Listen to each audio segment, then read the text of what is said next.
Good morning to all of you. Today is 26 December 2023, and today we have a CME on management of acute ischemic stroke or simply ischemic stroke. So let us start with the management part. So CME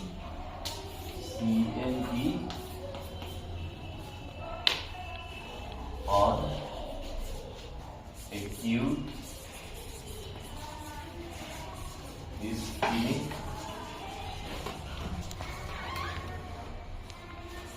stroke management. We have to discuss about the management part of the acute ischemic stroke in this CME as per the direction of our unit in charge, respectable Dr. Kamlesh Kumar sir. He has ordered me to conduct a CME on acute ischemic stroke management on this 26 December 2023. Whenever we come across word management, we should think about two things. Management comprises investigation and another part is the treatment. So investigation of acute ischemic stroke is primarily radiological one. So we have to study about the imaging studies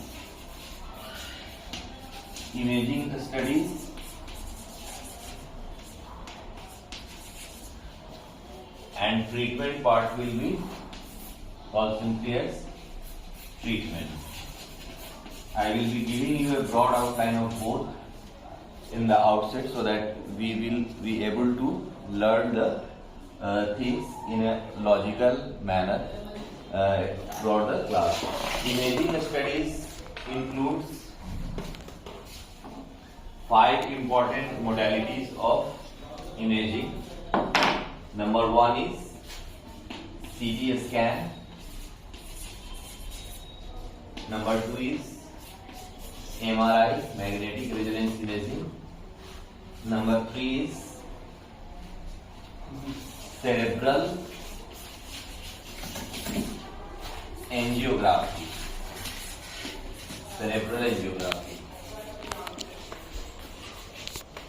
This cerebral angiography is about conventional one, which is X-ray based cerebral angiography, because there is also CT angiography which I will be discussing with CT scan, and there is also MRI angiography which is with MRI, and cerebral angiography means conventional cerebral angiography which is X-ray based cerebral angiography. And number 4 is ultrasound techniques which are applied for the detection of acute ischemic stroke. And number 5 is perfusion techniques.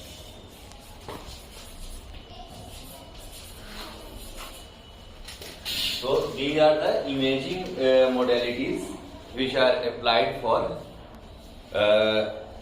detection, identification and quantification of acute ischemic stroke. So these are about each which I would like to share with you, because that is having very practical implications, because this is a very common clinical condition which we come across in every emergency duty. Therefore we should have a clear understanding of investigation part, that is imaging studies, as well as the treatment part. So few important points regarding CT scans. Number 1, CT scan may be normal in first 24 to 48 hours of onset of acute ischemic stroke. This is very important point. This is one limitation of CT scan. Number 2 limitation is that CT scan fails to identify, many a times it fails to identify small ischemic strokes in posterior fossa of the brain. because of the bony artifacts. And yet another limitation of CT scan is that a small ischemic infarct may be missed when the ischemic infarct is on the cortical surface, meaning thereby ischemic infarct in the posterior fossa and cortical surface may be missed by CT scan. These two are important limitations of CT scans. Now about contrast enhanced CT scanning. Contrast enhanced CT scanning adds specificity by contrast enhancing the subacute infarcts and enabling the visualization of venous structures. Means by contrast enhanced CT scan we can visualize subacute infarcts and venous structures also of the intracranial vessels. And CT angiography. CT angiography can image intracranial vessels, extracranial vessels right up to the coronary arteries in one imaging session. Means CT angiography is capable of visualization of cervical arteries, intracranial veins, aortic arch and even coronary arteries in one imaging session. So we can easily identify where is the source of emboli or the thrombus which has gone to cerebral circulation and caused the ischemic stroke.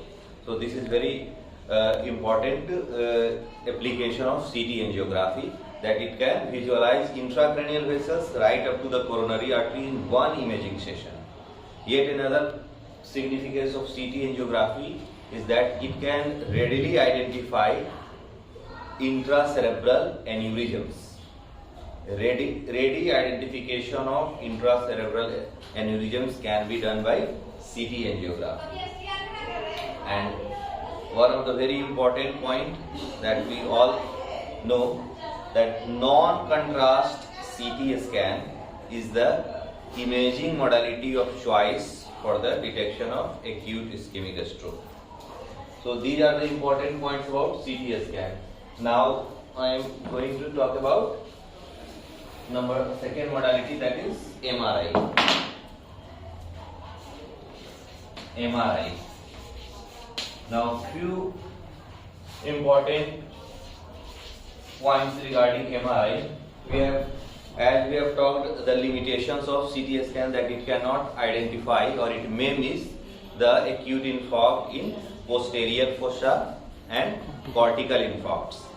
So these limitations of CT scan are made up by MRI. MRI can detect acute ischemic stroke in all areas of the brain, including posterior fossa and cortical surface. And there are two important modalities of MRI, like diffusion weighted imaging and FLAIR, that is fluid attenuated inversion recovery imaging, which are more sensitive for detection of early brain infarction than standard MR imaging or CT scanning. Means DWI, diffusion weighted imaging, and FLAIR, fluid attenuated inversion recovery imaging, are the modalities of MRI scan which are more sensitive for detection of early brain infarction than standard MRI or CT scan. So this is important point. Number second, MR angiography is sensitive for stenosis of extracranial internal carotid arteries and large intracranial vessels. This is another important application of MRI. And there is very important modality of MRI which is called MRI with fat saturation. MRI with fat saturation enables the detection of intracranial as well as extracranial arterial dissection, because there is aortic, we have studied about aortic dissection which causes hypotension, shock, and if it ruptures, it causes death of the patient. So there is also dissection of it. Dissection means separation between the different layers of the arterial walls like intima, media and externa, and that leads to thrombus formation and ischemic infarct. So MRI with fat saturation leads to detection of extracranial and intracranial arterial detection. This is very important. This can be asked in your NEET examination. Which modality is investigation of choice for detection of intracranial as well as extracranial arterial dissection? The answer would be MRI with fat saturation. Here is another important point regarding MRI scan is that MRI clearly defines the extent of injury, and MRI can discriminate between new infarct and old infarct. New infarct and old infarct cannot be discriminated by CT scan. It is the MRI which enables the discrimination between new infarct and old infarcts. So this is very important investigation for detection of whether the infarct is old or new. And MRI scan is also very important for the detection of transient ischemic attack, because MRI is able to identify new infarction, and new infarction when detected it is a predictor for future infarction also. So by doing MRI we can detect new infarction in TIA patients, and that is the point to start prophylaxis for prevention of future stroke events. So by doing MRI we can prevent recurrence of strokes by identifying early infarction, because when early infarction is left untreated it can lead to further infarction. So we have to take care of these things also. Now coming to this was important points regarding MRI scan. Now the third modality, that is cerebral angiography. Third imaging study is cerebral angiography.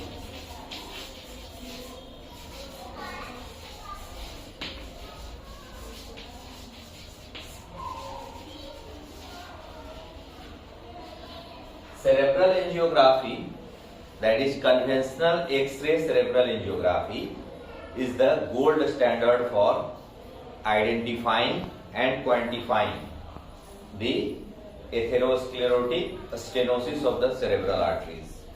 X-ray angiography. This is X-ray angiography. We have talked about CT angiography for identification of aneurysms and identification of stenosis right from the intracranial vessels to coronary arteries in one imaging system. We have talked about MRI angiography for the detection of intracranial vessels and extracranial internal carotid artery. But cerebral angiography, conventional cerebral angiography, X-ray based cerebral angiography is the gold standard for the identification and quantification of atherosclerotic cerebral stenosis. And this is about cerebral angiography. And fourth modality is about ultrasound technique.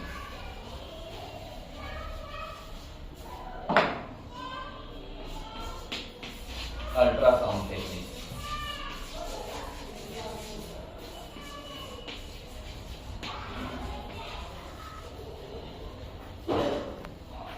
A stenosis at the origin of the internal carotid artery. A stenosis at the origin of internal carotid artery can be identified by ultrasound imaging when B-mode ultrasound imaging and Doppler ultrasound imaging modalities are combined together. That is called duplex ultrasound. Means you can remember this point. This can be asked in your NEET examination also. A stenosis at the origin of internal carotid artery can be detected by duplex ultrasound. A stenosis at origin of internal carotid artery. Internal carotid artery can be detected by duplex ultrasound. What is duplex ultrasound? This is the combination of B mode ultrasound and Doppler ultrasound. This is number one point about ultrasound techniques. Number two, that transcranial Doppler imaging can detect microemboli from otherwise asymptomatic carotid plaques. Because many times in carotid artery there are plaques and they are asymptomatic. They are not causing any degeneracy to the patient, but emboli can originate from there and that can cause acute ischemic stroke. So transcranial Doppler, that is called TCD, transcranial Doppler can detect microemboli originating from otherwise asymptomatic carotid plaques.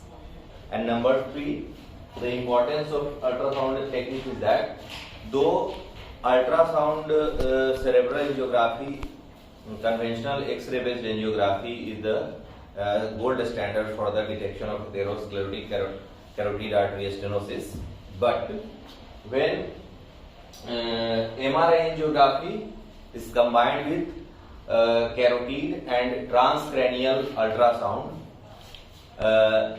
for the evaluation of cerebral arterial stenosis, many times it eliminates the need for X-ray angiography itself. Means combined use of ultrasound carotid and transcranial ultrasonography with MRI angiography is as good as conventional cerebral angiography for the detection of cerebral arterial stenosis or like that. So this is an important point about your ultrasound imaging, ultrasound techniques.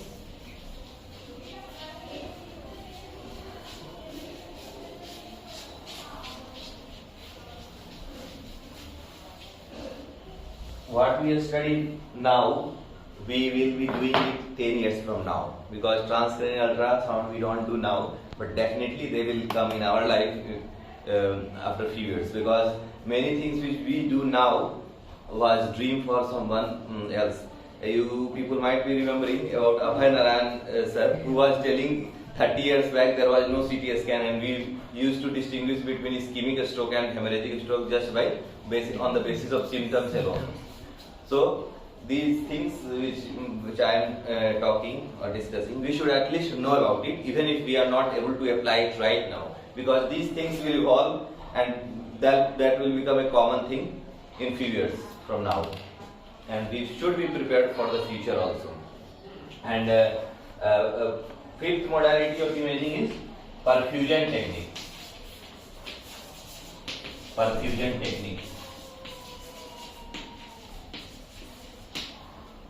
In perfusion techniques, we have to know about Zenon technique and positron emission tomography techniques can quantify cerebral blood flow. This is the perfusion means blood flow. So Zenon techniques and PET imaging can quantify cerebral blood flow. And these techniques are usually used for research purposes, but they can be applied for the assessment of the significance of cerebral arterial stenosis and planning for revascularization surgery. Because I will be talking about revascularization as a modality of treatment. So these techniques are used for assessment of the arterial stenosis, cerebral arterial stenosis, as well as planning for revascularization surgery. So these are the important imaging studies for the detection of acute ischemic stroke. So these are the different modalities. Although we use primarily in our setup CT scan, but we can go for MRI, we can go for cerebral angiography, we can go for ultrasound techniques, we can go for perfusion techniques. So the next is more important for our purpose, that is treatment part, because we do treatment, but we should be more informed about the treatment part in in a much practical manner which we are able to do it, and not failing to do the easy things in day-to-day life. That is the easiest and surest way to excel in any areas of life. So we should know what is the things that we can do in our setup, what is in our control, and we should not miss to do what we can do, and that is the road to excellence. And so let us start with the treatment of acute ischemic stroke, or simply ischemic stroke. Acute ischemic stroke. We will be talking about treatment in 5 important headings. Number 1 is medical support. Medical support. Number 2 is IV thrombolysis.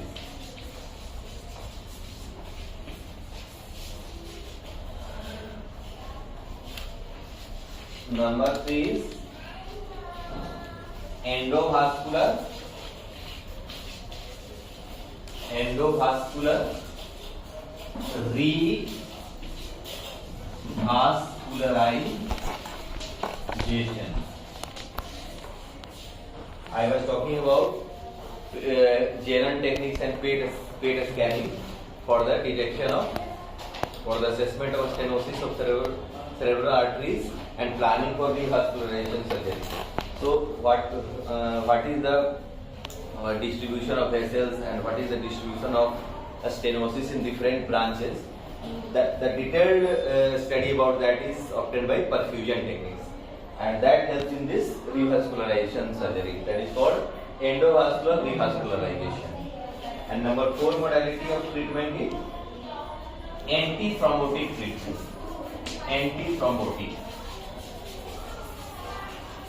Antithrombotic treatment. And number 5 is rehabilitation, that is a stroke centered and rehabilitation. For rehabilitation we have PMR department, rehabilitation. So these are the 5 headings in which we should study the treatment of acute ischemic stroke, and accordingly we should guide our patients also. So what is the difference between this and this IV thrombolysis and antithrombotic treatment? The difference is the thrombus that has already been formed has to be dissolved by IV thrombolysis, and thrombosis which is yet to happen will be prevented by antithrombotic treatment. Means here thrombus has already been formed, and here the prevention of thrombus formation is being there. So this is the difference between this. So important points about medical support which we all know, but once again I would like to summarize for better understanding of the thing. First point is medical support of the acute ischemic stroke is, number 1 point is prevention of infection. Prevention of infection and deep vein thrombosis. Prevention of infection and deep vein thrombosis. What are the important infections which happens in severe patient? Lung infection. We give urinary catheter. So urinary infection.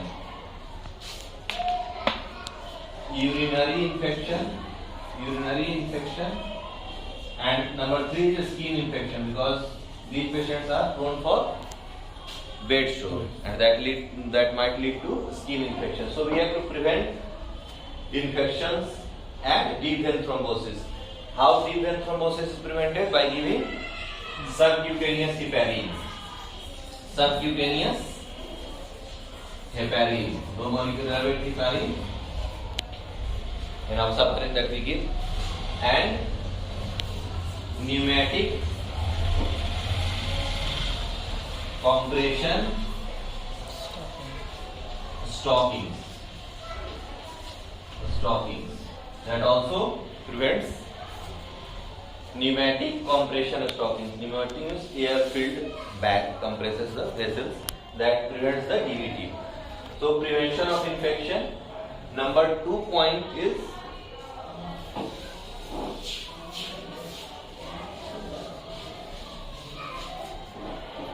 Number 2 is BP management. That is very important, and this is where we should learn it well. BP in acute ischemic stroke has to be reduced when it is more than 220 by 120. When the blood pressure level is more than 220 by 120, then we will reduce ischemic blood pressure. Or if the patient is having myocardial ischemia, then we will reduce. What are the indication of blood pressure reduction in acute ischemic stroke? When the BP is more than 220 by 110, when there is a concomitant means there is cerebral infarction as well as myocardial ischemia. Concomitant myocardial ischemia. There is one rider here which I will add later. When the blood pressure is more than 220 by 120 or concomitant myocardial ischemia, then we will reduce blood pressure. And when it is more than 185 by 110 and thrombolysis is anticipated. Thrombolysis is anticipated. What does it mean? Means if we are not going to do thrombolysis, we will keep blood pressure up to 220 by 120. We may allow blood pressure if the patient is having 190 by 90 blood pressure, and we are not going to thrombolyze the patient of acute ischemic stroke, then we will let it as it is. We may allow up to 220 by 120 blood pressure if the thrombolysis is not done. And most of the time we don't do thrombolysis. Why? I will be telling very shortly. And if we are going to thrombolyze, the blood pressure should not be more than 185 by 110. So if we are going to thrombolyze, then we will not allow blood pressure to be more than 185 by 110. For all practical purposes, in Manubhra Nayan Medical College, we will allow our blood pressure to be here because we are not going to thrombolyze. Because thrombolysis, the window period of thrombolysis in acute cerebral infarction is 3 hours, maximum 4.5 hours, which is practically not possible to identify in our setup. Therefore, we will allow blood pressure to be up to 220 by 120 for acute cerebral infarction, acute ischemic stroke. And we should know the other things also. Concomitant myocardial ischemia will demand reduction of blood pressure. When we are going to thrombolyze, and we will maintain blood pressure, we can allow blood pressure up to 185 by 110. And third important point is in the medical support. We are talking about the medical support for a patient of acute ischemic stroke. First point was prevention of infection. Second was BP, and third point was fever. We have to take care of fever also, because in cerebral infarction patient might have fever. So for fever we give antibiotic drugs, mostly paracetamol, because that is safe, cerebral safe, and surface cooling. Antibiotics and surface cooling, that is called cold sponges. Number 4 is blood sugar. In case of ischemic stroke, we have to maintain blood sugar between 60 to 180 milligram per deciliter. Why? Because below 60 there is hypoglycemia, and even if the patient is diabetic, the postprandial level is 180 milligram per deciliter. So we have to maintain the blood sugar between this range, 60 to 180 milligram per deciliter. If the blood sugar is beyond this limit, the patient's neural damage is ongoing and we have to prevent it. Blood pressure. Now, fifth point is about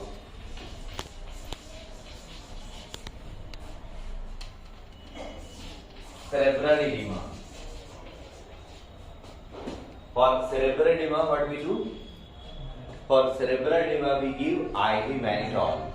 And there is important thing which we don't do here, but we should know. IV mannitol,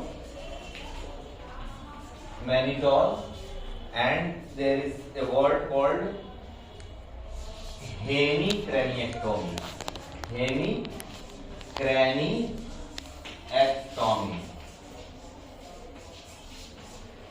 This IV mannitol and hemicraniectomy might reduce the mortality by 50%. What is hemicraniectomy? Hemicraniectomy is craniotomy, is making a hole in the cranium and temporary removal of part of the skull. That is called craniotomy. Temporary removal, not permanent. Means craniotomy and temporary removal of part of the skull may reduce the mortality due to cerebral edema up to 50%. And sixth point is that demands a special attention, which we were also medical school.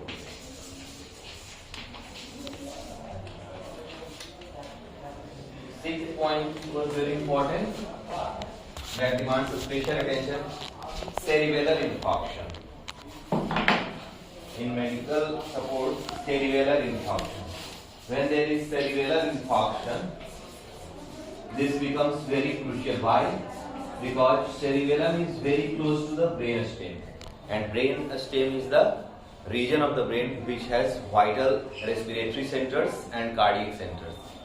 So any edema in cerebellar, any edema due to cerebellar infarction might compress brain stem and cause neurological deterioration of the patient and even death of the patient. Therefore, for cerebellar infarction, there is a modality that is called modality of treatment that is called suboccipital decompression.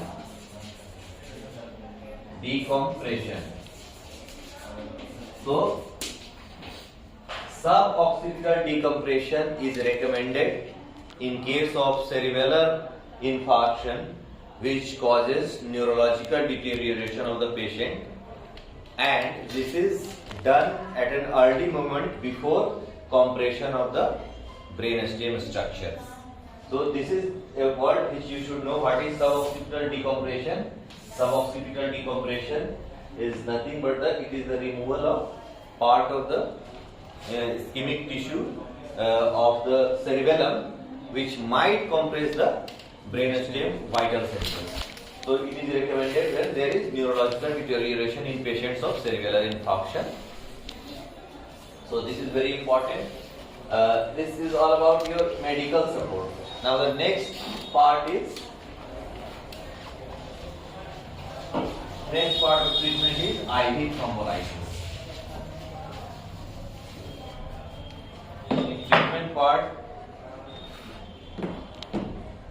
I must summarize. First was medical support, and now the second is I have already enumerated, like medical support, IV thrombolysis, endovascular revascularization, antithrombotic treatment, and stroke centers and rehabilitation. Now second is the IV thrombolysis. IV thrombolysis. There is a NIMS study. That is called National Institute of Neurological Disorders and Stroke needs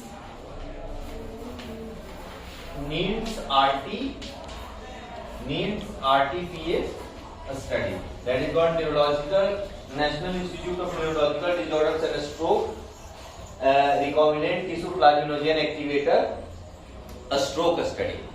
That is simply called NINDS study. That is also called RT. I must write here. NINDS RTPA study. That is simply called NINDS study also. So this NINDS study shows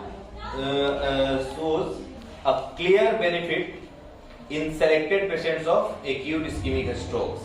What is this NINDS group? A study. The study was that when RTPA is given in dose of 0.9 milligram per kg body weight, maximum up to 90 milligram, 10% as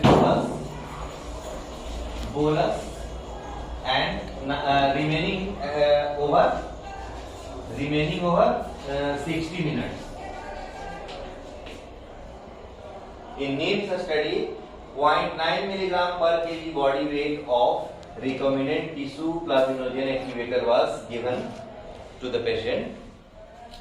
IV, it is definitely IV intravenous, and that maximum up to 90 milligram and 10% as bolus, and 60 milligram and remaining over 60 minutes. 10% of this 90 milligram or this much, we have to go maximum 90 milligram. Although body weight calculation is 0.9 milligram per kg body weight, so 10% will be given as bolus and remaining will be given over 60 minutes.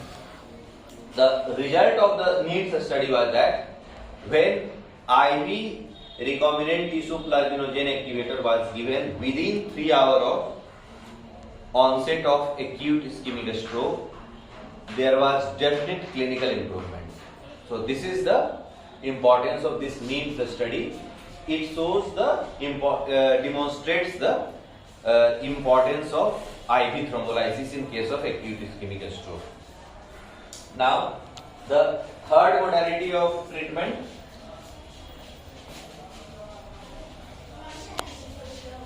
is endovascular revascularization. Number one point about this endovascular revascularization is that occlusion of large intracranial vessels cannot be opened by IV recombinant tissue plasminogen activator alone. In many cases, particularly in case of large intracranial vessels, thrombus cannot be dissolved by giving recombinant tissue plasminogen activator alone. Therefore, we need endovascular revascularization. What we do in endovascular revascularization? We do endovascular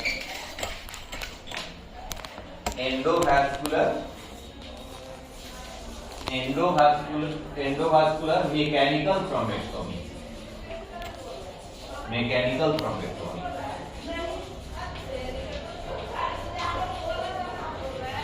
We do endovascular mechanical thrombectomy, means thrombus is removed mechanically. When the thrombus is not dissolved by recombinant tissue plasminogen activator. So, what will be the indication of endovascular mechanical thrombectomy? When the patient is ineligible for the IV thrombolysis. Number one, when the patient has some contraindication about IV thrombolysis, or when the IV thrombolysis fails to open the vessel, then endovascular mechanical thrombectomy is done. So this is about endovascular revascularization. And now the fourth modality of medical support, medical treatment is, fourth modality of treatment is anti-thrombotic treatment. Anti-thrombotic treatment. Here we have to learn something with some if and but. Anti-thrombotic treatment means prevention of thrombus.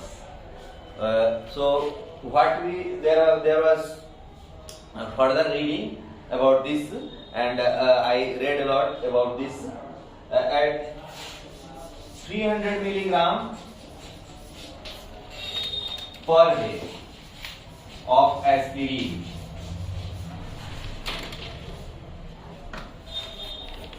started within first 24 hours, should be started within first 24 hours of onset of acute ischemic stroke. 300 milligram per day of aspirin. But I believe this 300 milligram aspirin will cause peptic ulcer to the patient, GI bleed to the patient, and this was the recommendation earlier, and still it is written in the addition textbook 300 milligram per day. But there are further trials which say something more, and that the practical thing that we can do is that we have to give 75 milligram. What this is ideal one, but this is not practical one, because this will definitely cause bleeding to the patient, and we should not create another problem while the patient is still suffering from some problem which is not going to be solved throughout his life. So 75 milligram aspirin, combination of 75 milligram aspirin and 35 milligram clopidogrel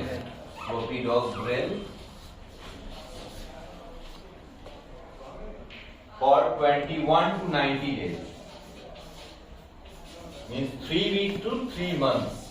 3 weeks to 3 months. 75 milligram plus 75 milligram aspirin plus 75 milligram clopidogrel for 3 weeks to 3 months. This should be given to the patient. This is practical one which we will be doing. And after this period, we can switch to just aspirin 75 milligram. And in this trial, there is CAST trial and other trials. This says that low dose aspirin, 75 milligram aspirin, indefinitely is as good as high dose aspirin. So how you will give that high dose aspirin, which is definitely going to cause peptic ulceration over a period of time, because NSAID-induced gastritis is a very common cause of GI bleed, and we should not do such things. So practical thing, as anti-thrombotic treatment, that we will give clopidogrel A, that is 75 milligram aspirin and 75 milligram clopidogrel for first 21 days. You should remember just 21 days, and after 21 days you will continue just aspirin 75 milligram. Okay, so this is about anti-thrombotic treatment. And number 5th is equally important, although we are not very much concerned because that goes in the domain of another department, that is PMR department. 5th is a stroke center. There are dedicated centers for the rehabilitation of stroke patients, because post medical treatment rehabilitation is equally important. So stroke centers and rehabilitation.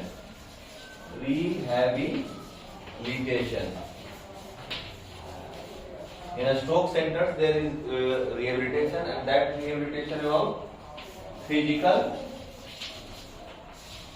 occupational,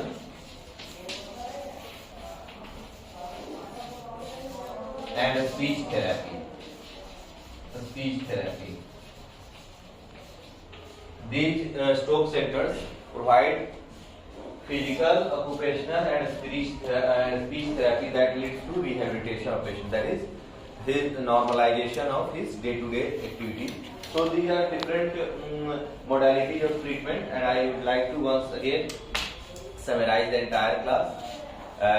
the discussion, the continued medical education, that is CME on acute ischemic stroke on 26 December, which was conducted by the medicine department at the auspices of our respectable Dr. Kamlesh, is that we have to think two things when there is management of any clinical conditions. So management, that is investigation, and another is treatment.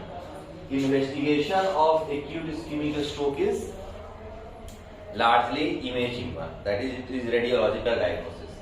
And in radiological diagnosis we have different modalities like CT scan, MRI, cerebral angiography, ultrasound techniques and perfusion techniques.